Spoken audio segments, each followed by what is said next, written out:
So, ngayon naman, i-discuss natin yung mga theorems on angles formed by tangent and secants. So, meron tayo ditong 5 theorems. So, let us discuss theorem number 1. If two secants intersect in the exterior of a circle, then the measure of the angle formed is 1/2 the positive difference of the measures of the intercepted arcs. So, anong ibig sabihin ng theorem na ito? Sundan natin yung figure at saka yung kanyang solution, yung example. Sabi dyan, 2 seconds. So, kailangan 2 seconds yung mag-intersect. So, meron tayo ditong second line, PX, this one, and have another second line, PY.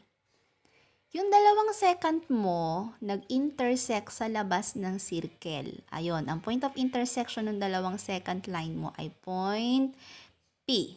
So, yun yung sinasabi ng statement. If 2 seconds intersect in the exterior of a circle, then the measure of the angle formed is 1/2 the positive difference of the measures of the intercepted arcs. Okay, ngayon, may nabuong angle na nag-intersect yung dalawang second line sa labas. Ano yung angle na yon na nabuo? So, nag-form yung dalawang second line ng angle XPY. So, this is angle XPY. So, how to find the measure of the angle formed by 2 seconds intersect in the exterior of a circle? So, kukunin mo ngayon yung measure ni angle XPY using this formula as stated in the theorem. Tingnan mo ngayon ilang arcs ang intercept noong angle na nabuo ng dalawang second line. So, kung mapapansin mo, this arc, ayan, si arc XY at saka si arc MN, they are the intercepted arcs of angle XPY. Yan, nasa loob noong dalawang side nung ating angle, yung dalawang arc na yan. That's why these two arcs, si arc XY and arc MN, yun yung tinatawag nating intercepted arc of the angle formed by these 2 seconds intersect in the exterior of a circle. Now, let us find the measure of angle XPY. So, paano kunin yung measure ng angle XPY? Sabi doon, get the half of the positive difference of the measure of the intercepted arc. So, kailangan alam natin ang measure ni arc XY at saka ni arc MN. Tapos, isusubtract natin yung measure nung dalawa and then kukunin natin yung half. And the result will determine the measure of the angle XPY. So, this one. The measure of angle XPY will be equal to 1/2 of the difference of the measure of arc XY and arc MN. Siyempre, para positive yung maging sagot natin, yung longer arc minus shorter arc. Now, if the measure of arc XY is 140, so this longer arc, let's say this is 140 degrees, and the shorter arc, intercepted arc, is 30 degrees, then if you're going to substitute in our formula, the measure of angle XPY is equal to 1/2 of 140 minus 30. Then let us simplify this quantity inside the parentheses. 140 minus 30 will gives us 110. And then getting its half of 110, it gives us 55. Meaning, the measure of angle XPY, if this is 140 and if this is 30, is 55 degrees. Applying theorem number 1. Ulitin ko, kung yung dalawang second nag-intersect sa labas ng circle, nag-form ng angle, to find the measure of that angle, isubtract lang natin yung measure noong longer arc at saka shorter arc na in-intercept niya and then kuhanin yung half. And that is our measure of the angle. Next, let's proceed to theorem number 2. If a secant and tangent intersect in the exterior of a circle, then the measure of the angle formed is 1/2 the positive difference of the measures of the intercepted arcs. Okay. Sino naman yung nag-intersect? Sa labas din nag-intersect. So we have point M outside the circle. Meron ka ngayong tangent line. So this is our tangent line kasi isang point lang yung dinaanan niya dun sa circle. So tangent line, but the other line is secant. Okay, this is secant line. Line MC, secant, then line LM, tangent. Nag-intersect sila sa labas, nakabuo ulit sila ng angle. Okay, this is your angle form. Angle LMC is the angle formed by a tangent line and a secant line intersecting outside the circle or exterior of a circle. So, paano kuhanin yung angle na nabuo ni tangent line at saka ni secant line sa labas ng circle? Sabi doon, ganun din. Yung longer arc na in-intercept nung angle at saka shorter arc, isusubtract uli natin, kagaya nung ginawa natin kanina, then get the half. Basta lagi mong i-determine nasan yung dalawang arc na in-intercept nung angle na nabuo. So, ito yung malaki, yung mahaba. Ito naman yung shorter arc. So, know the measure of these two arcs, subtract, then get the half. Now, the measure of angle LMC, the angle form LMC, will be equal to 1/2 the measure of arc LEC, the longer arc, minus the measure of the shorter arc LG. So, kung si arc LEC ay may measure na 186 degrees at si arc LG naman, ang measure ng arc na yon is 70 degrees. By substitution, we have the measure of angle LMC is equal to 1/2 of the difference of 186 and 70. Nag-substitute na tayo ng measure ng longer arc at saka ng shorter arc na na-intercept ng angle. So, to subtract, 186 minus 70 gives us 116. And then getting its half, simplifying further, gives us 58 degrees. It means that the measure of angle LMC is equal to 58 degrees. Applying theorem number 2. Next. Number 3. If two tangents intersect in the exterior of a circle, then the measure of the angle formed is 1/2 the positive difference of the measures of the intercepted arc. So, ganun pa rin. Sa exterior of a circle pa rin nag-intersect. Pero, yung dalawang line na nag-intersect ay parehong tangent line. Ayan. So, pareho ng tangent line. Line HQ, line KQ are two tangent line of the given circle because they intersect at exactly one point on the circle. So, nag-intersect yung dalawang line sa labas at point Q. So, how to find the measure of the angle formed by these two tangent line? So, meron ka ngayong na-intercept uli na arc na dalawa. Lahat nga na-intercept niya eh. Ayan. So, yung major arc, KJH, the first arc or the longer arc, major arc na na-intercept niya. And the remaining arc, this one, HK.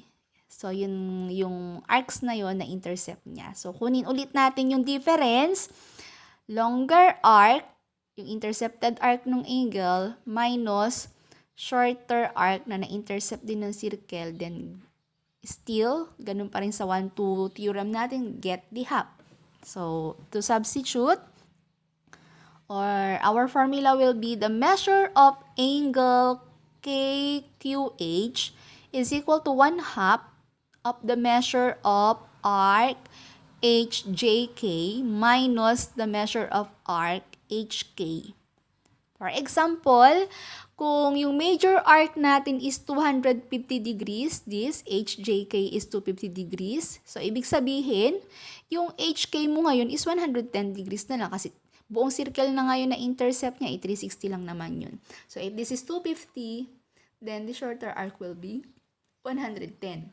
So, applying the formula by substitution, the measure of angle KQH will be equal to 1/2 of the difference of 250 and 110. So, yan. 1/2 times 250 minus 110. 250 minus 110 is 140. And its half is 70 degrees. Now, the measure of angle KQH is equal to 70 degrees. So, kung mapapansin mo dun sa theorem number 1, number 2, and number 3, yung mga line mo na nag-intersect ay nasa labas. Yung mga line mo na nag-intersect ay sa labas nag-intersect. So, yung angle na nabuo ay nasa labas ng circle. At similar yung kanilang formula. Ima-minus mo yung measure ng intercepted arcs nila and then kukuhanin mo yung kalahati. So, yun yung tandaan nyo. Pag sa labas na buo yung angle no nag-intersect yung mga lines, yung tangent at saka yung secant, subtraction ng operation natin nung intercepted arc and then get the half. So, that's the measure of the angle form. Ano naman yung number 4? Yan. Kung mapapansin natin sa number 4 na iba na. Bakit? If 2 secants intersect in the interior of a circle, then the measure of an angle formed is 1/2 the sum of the measures of the arcs intercepted by the angle and its vertical angle. Saan nag-intersect yung mga lines?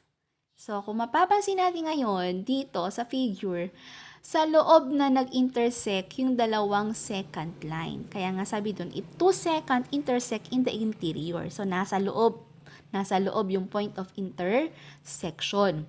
So, yung angle mo na nabuo ay nasa loob din ng circle. At nakabuo siya ng mga vertical angles. So, meron ka ditong vertical angles. So, these two are vertical angles. And so, another vertical angle is this.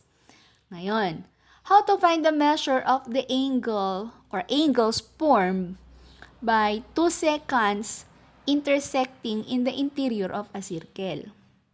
Halimbawa, ang kinukuha natin is angle 1. What is the measure of angle 1? So, this angle. The angle is formed in the interior of a circle. So, sa halip na magma-minus tayo kanina, minus-minus ang ginagamit natin ngayon, iba na. Magpa-plus na tayo ng measure ng intercepted arc. Pero, ang gagamitin mong intercepted arc ay yung arc na na-intercept nung vertical angle. Kung meron kang angle 1, angle 1 yung hinahanap mo, ito yung kanyang another vertical angle. Ito sa kabilang side. So, ang iyong gagamiting arc na na-intercept ay si WR at saka si XS. So, yung arc na na-intercept nung vertical angles ang i-apply natin dun sa formula in order to find the measure of angle 1. Okay? Kung angle 2 naman ang hinahanap, ang gagamitin nating intercepted arc ay yung intercepted arc noong vertical angle. So, kung ito si angle 2, ito yung vertical angles niya. So, ang gagamitin natin ay WX at saka RS. So, punta muna tayo sa angle 1. The measure of angle 1 is equal to 1/2 of the measure of arc W plus the measure of arc XS. So, yung ginamit natin yung vertical angles. So, yung arcs nila. WR, XS. I-add natin yung measure ng dalawang arc, then get the half pa rin naman. Yun lang na iba, plus. Kasi sa loob yung angle na buo. Kung si WR ay 100 at si XS is 120 degrees, substituting these two values in our formula, so we have angle 1 is equal to 1/2 of 100 plus 120. So, plus. 100 plus 120 is 220. Then get its half. It gives us 110 degrees. So, si angle 1 ay 110 degrees. Siyempre, yung kanyang vertical angle, 110 degrees din. Ngayon, paano naman kunin si measure ni angle 2? Ito yung example natin sa right.